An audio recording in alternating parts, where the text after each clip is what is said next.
Now we're going to take a look at this problem. If we have y to the third plus y to the second plus 3y to the third minus y to the second, what is that equivalent to?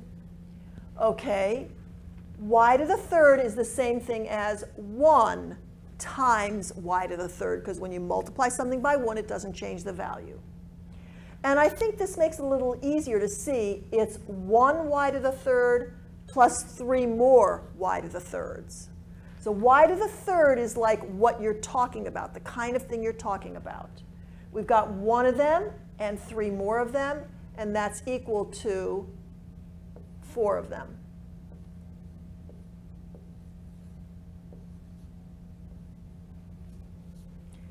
Now, down here, I have y squared, and I'm subtracting y squared. So anything take away the same thing, you're left with 0. You could also think of that as 1y to the second power minus 1y to the second power. In either way, it leaves you with 0. So you see this is equal to 4 times y to the third. All right, let's look at the next one. We have a to the second power times b plus a times b to the third power minus 2 times ab. Now, if there's no power, you could think of it as though it was raised to the first power, because anything raised to the first power, like 3 to the first power, is just itself. Okay? So I could look at AB as though it was a to the first times b to the first power. All right, take a look at this. A squared times b, that's a times b. This is a times b to the third. It's a times b times b times b. And this is 2 times a times b. They're all different terms. We can't add them together directly, because just the same as we could not add these directly, anything to the third power is different. It's a different term. It's like apples and oranges compared to that number to a different power. And here we've got a squared times b, and we're trying to add it to a times b to the third power. They're not the same term. The only way I could add them together directly is if I have a squared, let's say, times b to the third, and I'm adding to it some number of, has to have the same base and the same exponent. Because you could think of this as saying 4 of these things. You could think of this as saying 1 of these things. If they're identical things, you can add 1 and 4 to make 5 of them. But if the base and the exponents are not absolutely identical, then you're talking about different things. So this is different than this, and this is different than this. And so the answer is, here, I can't simplify this any further, at least in terms of adding them together. Now, there is something else that I can do, actually, and I could have done it on a number of these problems. We'll come back to that. Let me go to the next one. Let's take a look at this. A squared times b plus 3 times a squared times b minus 4 times a squared plus b. In this case, the letters and the exponents are identical.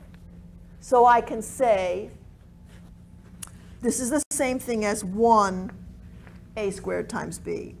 I've got 1 of these things and 3 more of these things. Take away 4 of them, or add a negative 4 of them, that adds up to 0. I had 4 of these a squared b's, and I took away 4 a squared b's. I was left with nothing, no a squared b's, which is 0. You could think of it like this. You could think of it as 0 a squared b. But that really means 0 times that, and 0 times anything is just 0. Okay, now we're going to talk about something that we actually can do to make expressions by some standards a little bit simpler. So let's take a look at this. We've got 3x squared plus x minus 4 plus 2x cubed. This talks about x squareds. This talks about x, which is the same thing as x to the 1, x to the first power. This is a plain number, and this is x to the third power. They're different terms. We can't add them directly. They're like apples and oranges, because an x squared is not the same kind of thing as an x cubed. And it's not the same thing as an x, and it's not the same thing as a plain old number.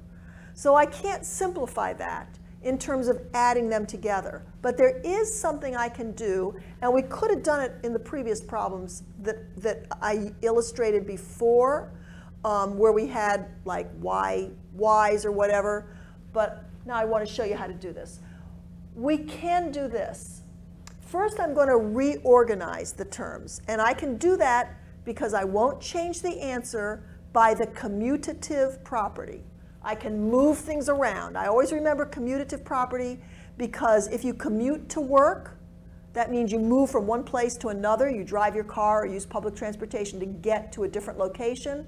That's called commuting. Changing a location is what commuting means, and I'm going to change the location of what's first and what's second and so on in this string of math symbols. I'm going to do this. I'm going to switch these two. Okay? This is equal to this because all I did was reorder them, and I can do that by the commutative property.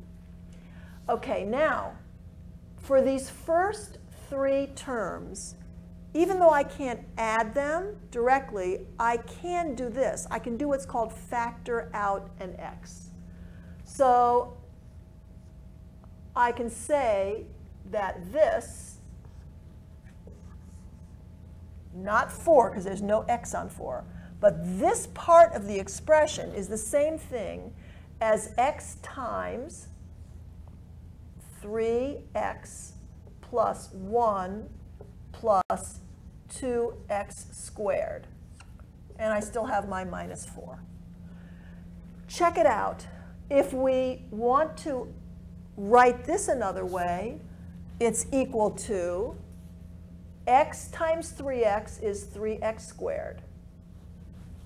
X times 1 is x. X times 2x squared is 2 times x to the third, and I still have my minus 4 at the end. So this is another way of writing this. Now sometimes it's unclear which one you would consider simpler, a simpler form. But really, in order to go on and do more advanced algebra, you have to be used to manipulating these letters and numbers in various directions and ways. So the point is that this original expression is equal to this expression. And notice that that's a lot like the distributive property. So the distributive property states that some number, which we're going to symbolize by a letter A, times the quantity of B plus C is equal to A times B plus A times C. The only difference is, instead of just having two things inside the parentheses with an addition sign between them, I had three things, and the extra complication of working with exponents. But other than that, what I did was exactly using this property. Let's make sure that we can convince ourselves that this distributive property is true. So let's say if A equals 1 and B equals 2 and C equals 3. In fact, let's make A be 4 because 1 has some special properties. We want to make sure this works for any numbers. So here's, sorry, this should be equals 2. Okay, so on this side, what we have is 4 times B plus C, 2 plus 3 is 5, which is 20. And on this side, what we have is 4 times B, which is 2, plus 4 times c, which is 3. Well, this is 4 times 2 is 8. 4 times 3 is 12. And so this also equals 20. And it will work for any numbers. You might want to check out, see if it works for fractions or whatever. I guarantee you it will work for any number. You can verify that if you want. Okay, so we really just used the distributive property to state that these things are equivalent. Another thing I want to point out, which I don't think we've mentioned yet, is what do you think it means to say x to the 0 power? That kind of like means x multiplied by itself no times, you might say, in keeping with our definition of what an exponent means. This is defined as 1. It's not exactly something you can reason through. You just have to know this rule. Anything, no matter what it is, 4 to the 0 power is 1. 129 to the 0 power is 1. Anything raised to the 0 power is equal to 1. So really, I could have thought of this like 4 times x to the 0 power, but that kind of complicated the distributive property thing, so I didn't want to do that. Okay, let's take a look at some other problems with exponents.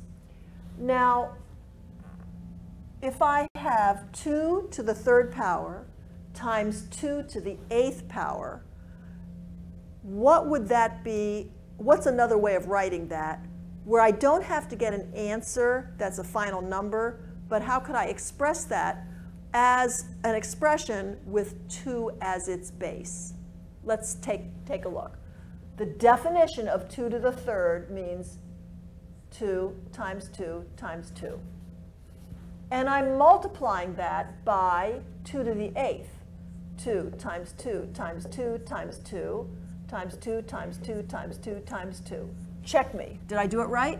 1, 2, 3, 4, 5, 6, 7, 8. I've got 2 multiplied by itself 8 times here, 2 multiplied by itself 3 times here. That's 2 multiplied by itself 11 times, right?